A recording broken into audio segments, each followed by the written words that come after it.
Good morning dear students, welcome to achievers group. आज का video मेरा क्लास 12th के चैप्टर नंबर 1 यानी इलेक्ट्रोस्टैटिक्स का बहुत ही इंपॉर्टेंट टॉपिक पर बेस्ड है और वो है इलेक्ट्रिक डाइपोल। आज हम लोग इलेक्ट्रिक फील्ड के फॉर्मूला को डिराइव करने वाले हैं एक्सियल पोजीशन पर। जब इलेक्ट्रिक डाइपोल की केस में आप इलेक्ट्रिक फील्ड डिराइव कर रहे होते हो तो तीन पोजीशंस पे डेरिवेशन आपको करना होगा। पहला एक्सियल, दूसरा इक्वेटोरियल और तीसरा जनरल पॉइंट। तो बाकी दो के बारे में मैं आपको बाद में बताऊंगा। पहले हम लोग एक्सियल पोजीशन पर आज इलेक्ट्रिक फील्ड को डिराइव करते हैं, ठीक है। सो हम लोग को दो चीज़ों को बहुत ध्यान में रखनी है। पहला, the magnitude of electric field at axial position, means magnitude क्या होगा, स्ट्रेंथ क्या होगा। और दूसरा, the direction of electric field at axial position, means dipole के एक्सियल पोजीशन पर इलेक्ट्रिक फील्ड का डायरेक्शन क्या होगा। तो मैग्नीट्यूड और डायरेक्शन, ये चीज़ों आप लोग को बहुत ध्यान में रखनी है कि हम लोग दो चीज़ों को ध्यान में रखते हुए डेरिवेशन करेंगे ना। So let's start. हम लोग डेराइव करते हैं। पहले हम लोग डायग्राम पार्ट को बहुत अच्छे से समझने वाले हैं कि डायग्राम में क्या क्या हम लोगों को करना है, ठीक है। आप ध्यान से देखिएगा।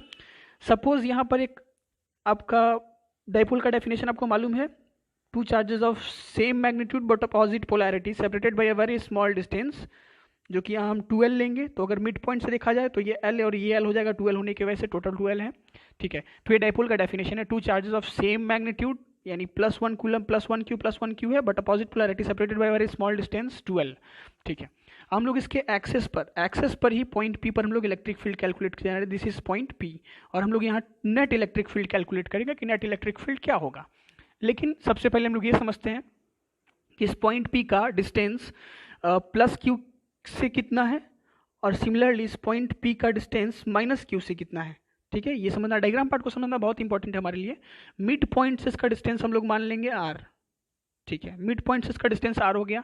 तो आप खुद ध्यान दीजिए कि अगर मिड पॉइंट से इसका डिस्टेंस R है और यहाँ से यहाँ का डिस्टेंस L है, तो ये डिस्टेंस आपका क्या हो जाएगा, R माइनस L। सीधी सी बात है। सिमिलरली मिड पॉइंट से P का डिस्टेंस R है और ये थोड़ा सा क्या है, L है, तो ये पूरा डिस्टेंस मीन्स निगेटिव चार्ज से P तक के बीच का डिस्टेंस क्या होगा, R प्लस L। तो ये डिस्टेंस भी आप लोग देख लिए, डायग्राम पार्ट में ये भी क्लियर है आपका। अब एक बहुत इंपॉर्टेंट चीज़ आपको समझना है, वो भी डायग्राम का एक इंपॉर्टेंट पार्ट है, उसको भी हम लोग कर लेते हैं। देखिए ध्यान दीजिए, जब इस पॉइंट P पर हम लोग इलेक्ट्रिक फील्ड का डायरेक्शन देखने की कोशिश करेंगे, पहले हम लोग पॉजिटिव चार्ज को कंसीडर करेंगे। तो पॉजिटिव चार्ज से इलेक्ट्रिक फील्ड ऑरिजिनेट होता है, मैंने आपको बताया है properties of electric field lines में। तो P पॉइंट पर इलेक्ट्रिक फील्ड बाहर जाते हुए दिखेगा, means away from this positive charge. तो ये अवे जाता हुआ आपको दिख रहा है, सीधी सी बात है, आप समझ सकते हो। तो यहाँ हो जाएगा E ड्यू टू +Q, ये आप समझ गए। चलिए, सिमिलरली जब इस निगेटिव चार्ज को कंसीडर कीजिएगा तो निगेटिव चार्ज में इलेक्ट्रिक फील्ड टर्मिनेट करता है। तो इस P से टुवर्ड्स निगेटिव चार्ज एक टर्मिनेशन इलेक्ट्रिक फील्ड दिखेगा, जो कि -Q की वजह से हो रहा है, ठीक है। ये भी आप समझ सकते हो। अब यहाँ पर आप एक चीज़ ऑब्जर्व कर सकते हो कि यहाँ इलेक्ट्रिक फील्ड पॉइंट P पर दो टाइप का आ गया, एक पॉजिटिव की वजह से, एक निगेटिव की वजह से। तो यहाँ नेट इलेक्ट्रिक फील्ड क्या हो जाएगा, तो नेट इलेक्ट्रिक फील्ड हो जाएगा आपका E plus Q minus E minus Q की वजह से। आप वेक्टर्स पढ़े हुए हैं, electric field is a vector quantity. तो उस केस में यहाँ पर दोनों अपोजिट डायरेक्शंस में है तो माइनस यूज करेंगे। सो ये पॉजिटिव इलेक्ट्रिक फील्ड से हम लोग निगेटिव इलेक्ट्रिक फील्ड को घटा देंगे और ई नेट हमारा मिल जाएगा। और सीधी सी बात है, ये पॉजिटिव वाला वैल्यू ज़्यादा होगा एज कम्पेयर टू इस निगेटिव इलेक्ट्रिक फील्ड के, क्योंकि P सबसे क्लोजेस्ट पॉजिटिव चार्ज से है, ना कि निगेटिव चार्ज। पॉजिटिव चार्ज से बहुत क्लोज है और निगेटिव चार्ज से थोड़ा दूरी पर है। सो अब हम लोग इसको डिराइव करने वाले हैं। लेकिन एक बात समझिए, हम लोग यहाँ पर अगर इसका मतलब E due to positive charge और E due to negative charge का वैल्यू अगर फाइंड कर लेते हैं, सो डायरेक्टली इस वैल्यू को डालेंगे और आंसर हम लोग गेट कर लेंगे ना। तो हम लोग अब E due to positive charge calculate करते हैं +Q। तो फॉर्मूला आपको मालूम है पॉइंट चार्ज का क्या होता है, KQ। पॉइंट चार्ज ही हम लोग यूज़ करेंगे क्योंकि ये पॉजिटिव, ये जो आपका यहाँ +Q है पॉइंट चार्ज है, KQ बाई R स्क्वायर। तो R हमारा क्या है, R माइनस L है, तो R माइनस L का स्क्वायर कर देंगे, R माइनस L का square. Similarly E negative charge अगर कैलकुलेट करेंगे तो वो हो जाएगा KQ by R plus L का स्क्वायर। आप देख लीजिएगा डायग्राम पार्ट में, मैंने आपको समझाया है। वो डिस्टेंस लेना है पॉइंट P का चार्ज से डिस्टेंस लेना है, ना कि डाइपोल की मिड पॉइंट से, है ना। अब दोनों वैल्यूज़ को आप इस ई नेट वाले वैल्यू पे डाल दीजिए तो आपका फॉर्मूला आंसर डिराइव होने लगेगा। सो हम लोग डालते हैं उस वैल्यू को, तो E net is equals to हमारा हो जाएगा पहला पॉजिटिव वाला, तो KQ by R minus L का whole square minus KQ by R plus L का होल स्क्वायर। आप देख सकते हो ये वैल्यू पॉजिटिव चार्ज की वजह से था और ये वैल्यू निगेटिव चार्ज की वजह से था। तो मैंने यहाँ पर दोनों वैल्यूज़ को डाल दिया, आप देखो यहाँ पर, ठीक है। हम लोग उसको डिराइव करेंगे कॉमन लेकर के, तो E net is equals to KQ बाहर आ जाएगा कॉमन हो करके, यहाँ पर आ जाएगा 1/R माइनस L का whole square minus 1/R plus L का होल स्क्वायर। सीधी सी बात है, आप देख सकते हो मैथमेटिक्स है यहाँ पर। Again E net is equals to क्या हो जाएगा, KQ यहाँ हो जाएगा, अगर एलसीएम लोगे तो यहाँ आप ध्यान से सॉल्यूशन करोगे तो आर प्लस एल का whole square minus r minus l का होल स्क्वायर, और यहाँ a minus b a plus b वाला फॉर्मूला है तो r square minus l square का होल स्क्वायर, ये आपका फॉर्मूला आएगा मैथमेटिक्स। यहाँ ध्यान से आपको मैथ समझना होगा, मैथमेटिक्स है यहाँ पर। चलिए अगेन अगले टर्म में समझते हैं। तो के क्यू, यहाँ पर अगर दो टर्म्स को आप ध्यान से देखोगे और सॉल्व करोगे, ये टर्म और ये टर्म को ध्यान से तोड़ करके सॉल्व करोगे, तो मैं कर देता हूँ, पहले इसको स्प्लिट करता हूँ। तो ए प्लस बी का होल स्क्वायर, तो A square plus B square plus 2RL, ठीक है, ये टर्म तो हो गया। अब माइनस, अब इसको स्प्लिट करता हूँ तो A square plus B square, चूंकि ए माइनस बी है तो माइनस 2RL है ना। सो अब फाइनली नीचे क्या है, तो नीचे r square minus l square का होल स्क्वायर है ना। इस टर्म को आगे हम लोग लेके चलते हैं अगले टर्म में। के क्यू, यहाँ पर आपका हो जाएगा r square plus l square plus 2RL, ये माइनस साइन जो है अंदर के सारे वैल्यू के साइन को चेंज कर देगा, तो minus r square minus l square, और ये माइनस माइनस क्या हो जाएगा, प्लस हो जाएगा, प्लस 2RL, और नीचे क्या हो जाएगा r square minus l square का होल स्क्वायर। नीचे हम लोग कोई चेंज नहीं कर रहे हैं, वो सिमिलरली जैसे जाना था वैसे जा रहा है। अगेन के क्यू, अब देखिए यहाँ कुछ वैल्यूज कटेगा, आप ध्यान से देखोगे तो यहाँ वैल्यूज का आर स्क्वायर कट गया, एल स्क्वायर कट गया, और ये दोनों वैल्यू एड अप हो जाएगा। सो 4RL बाई यहाँ क्या हो जाएगा r square minus l square का होल स्क्वायर।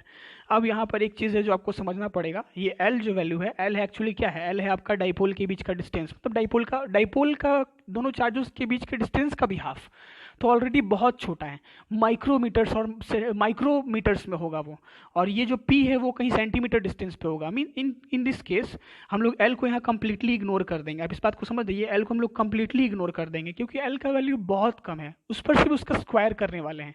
सपोज 10⁻⁶ होता है माइक्रो का, और इसका भी स्क्वायर करेंगे 10⁻⁻12 हो गया ना, तो ये बहुत छोटा हो जाएगा, तो एल को इग्नोर कर देंगे। तो फाइनली आंसर अगेन हम लोग का के क्यू यहाँ आ जाएगा 4RL बाई आर स्क्वायर का होल स्क्वायर, ठीक है। अब इस टर्म को आगे हम लोग लेके जाएंगे तो इज इक्वल्स टू के क्यू 4RL, यहाँ हो जाएगा r का पावर 4 है ना। चलिए अगेन इज इक्वल्स टू के क्यू, यहाँ r से 4 पावर कट के क्यूब हो जाएगा, तो 4L बाई आपका r क्यूब आ जाएगा। आप समझ सकते हो यहाँ पर। सिमिलरली इस टर्म को आगे लेके जाओगे तो के Q 4L by R cube हो गया। यहाँ पर थोड़ा आप टर्म्स को तोड़िए, यहाँ क्या कीजिए 2K अलग कर दीजिए, 2QL अलग कर दीजिए, और आर क्यूब, यहाँ स्मॉल क्यू बड़े क्यू, स्मॉल क्यू और कैपिटल क्यू से कंफ्यूज मत होइएगा, कोई दिक्कत नहीं है। सो यहाँ पर ये जो 4 था उसको हम दो अलग अलग 2 × 2 में कर दिए। देखिए 2 यहाँ पर 2 यहाँ पर है ना, आप समझ सकते हो। ऐसा करने का रीज़न आप समझ जाओगे क्यों मैंने किया है। 4 को मैंने 2 और 2 में अलग अलग कर दिया। 2QL क्या होता है, आप ध्यान से डाइपोल के डायग्राम को देखिए, तो डाइपोल मोमेंट का फॉर्मूला होता है Q × D, तो D में दोनों के बीच का टोटल डिस्टेंस, तो 2L है ना, तो 2QL क्या हो जाएगा P, डाइपोल मोमेंट, समझ सकते हो आप। तो उस केस में यहाँ पर आपका डाइपोल मोमेंट, ये जो 2QL है वो एक्चुअली डाइपोल मोमेंट है, तो इलेक्ट्रिक फील्ड नेट आपका आ जाएगा 2, ये हो गया P, तो 2KP बाई आर क्यूब, और यही आपका electric field at axial position का है। ये एक्सियल पोजीशन पे इलेक्ट्रिक फील्ड आपने कैलकुलेट किया। अब आपको समझने की जरूरत है डायरेक्शन की बारी, तो आप यहाँ ध्यान दीजिए, मैं डायरेक्शन समझाता हूँ पूरा इरेज करके। अगेन डायरेक्शन जब आप कैलकुलेट करोगे, ये माइनस क्यू हो गया, ये प्लस क्यू हो गया है ना, और ये पॉइंट P हो गया जहाँ हम लोग कैलकुलेट करने वाले थे। अब देखिए ये पॉइंट P इससे बहुत क्लोज है ना, Q प्लस Q से बहुत क्लोज है, तो सीधी सी बात है ये जो इलेक्ट्रिक फील्ड का डायरेक्शन होगा वो कहीं ना कहीं ग्रेटर देन होगा एज कम्पेयर टू इस इलेक्ट्रिक फील्ड के, है ना, क्योंकि ये निगेटिव चार्ज इस P से बहुत दूर है तो ज़्यादा इलेक्ट्रिक फील्ड एक्सर्ट नहीं कर रहा है वहाँ, जबकि ये पॉजिटिव चार्ज इस P से बहुत क्लोज होने की वजह से बहुत हैवीली इलेक्ट्रिक फील्ड को एक्सर्ट कर रहा है। तो यहाँ पर अगर इन दोनों इलेक्ट्रिक फील्ड को घटा भी दिया जाए तो फाइनल रिजल्टेंट इसी डायरेक्शन में आएगा, आप समझ सकते हो इस बात को। तो डाइपोल मोमेंट का डायरेक्शन क्या होता है, negative charge to positive charge, आप देख सकते हो। और यहाँ भी डायरेक्शन क्या दिख रहा है, सेम डायरेक्शन, इधर भी ऐसे और यहाँ भी ऐसे। सो एक्सियल पोजीशन पर इलेक्ट्रिक फील्ड का डायरेक्शन डाइपोल के डायरेक्शन के सेम होता है, तो आप लिख सकते हो direction of electric field is same to dipole's direction means direction of electric field same as the direction of dipole, same होता है। थोड़ा डायग्राम को थोड़ा और हम लोग चेंज करके देखते हैं क्या होगा। ये है माइनस क्यू, ये है प्लस क्यू। अभी हम लोग यहाँ पर डायरेक्शन देख रहे थे कि यहाँ क्या होगा, तो सीधी सी बात ये वाला वैल्यू जीत जाएगा एज कम्पेयर टू ये छोटे होने की वजह से। तो डायरेक्शन, डाइपोल का डायरेक्शन भी ऐसे और इलेक्ट्रिक फील्ड का डायरेक्शन भी ऐसे। अगर हम लोग यहाँ पर कैलकुलेट करें, सपोज एक पॉइंट पी हम लोग यहाँ पर कंसीडर करते हैं और इसका डायरेक्शन चेक करें, तो सीधी सी बात है, अब ये पॉइंट पी किसके क्लोज आ गया, इसके क्लोज आ गया माइनस चार्ज के, तो ये वैल्यू बहुत ज़्यादा होगा और ये वैल्यू थोड़ा छोटा होगा। तो अगेन इन दोनों को अगर सब्सट्रैक्ट करेंगे हम, ये पॉजिटिव की वजह से जो इलेक्ट्रिक फील्ड आ रहा है और निगेटिव की वजह से जो इलेक्ट्रिक फील्ड आ रहा है, तो फाइनली फिर भी इधर वाला सब जीत जाएगा। मीन्स निगेटिव चार्ज को बहुत जल्दी से खींचा क्योंकि उसके बहुत क्लोज है, तो निगेटिव चार्ज का अट्रैक्शन बहुत ज़्यादा होगा as compared to positive charge के रिपल्सन से। तो in this case again dipole का डायरेक्शन ये और इलेक्ट्रिक फील्ड का डायरेक्शन ये।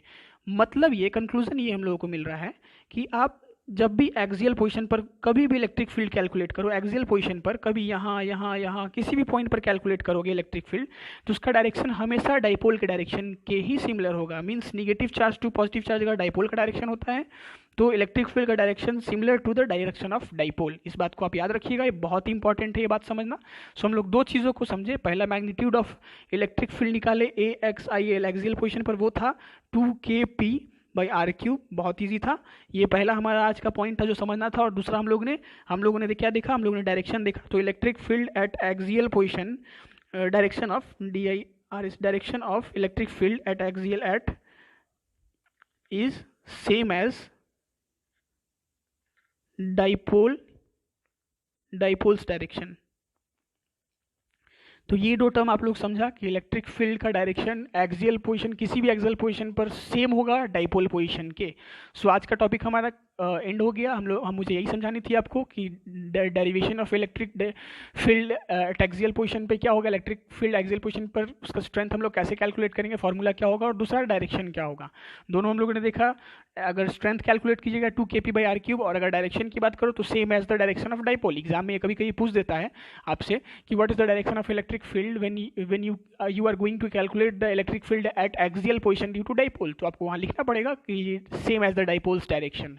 मीन्स डाइपोल का जो डायरेक्शन है नेगेटिव टू पॉजिटिव, उसी डायरेक्शन में इलेक्ट्रिक फील्ड का भी डायरेक्शन वहाँ पर सिमिलरली हमको दिखेगा, सिमिलरली वैसा एक्ट करेगा। ठीक है, सो आज का डेरिवेशन हमारा खत्म हो गया। मिलते हैं अगले नेक्स्ट टॉपिक में। नेक्स्ट वीडियो हम लोग इक्वेटोरियल पोजीशन पर इलेक्ट्रिक फील्ड को कैलकुलेट करेंगे। So take care, stay home, stay safe, bye.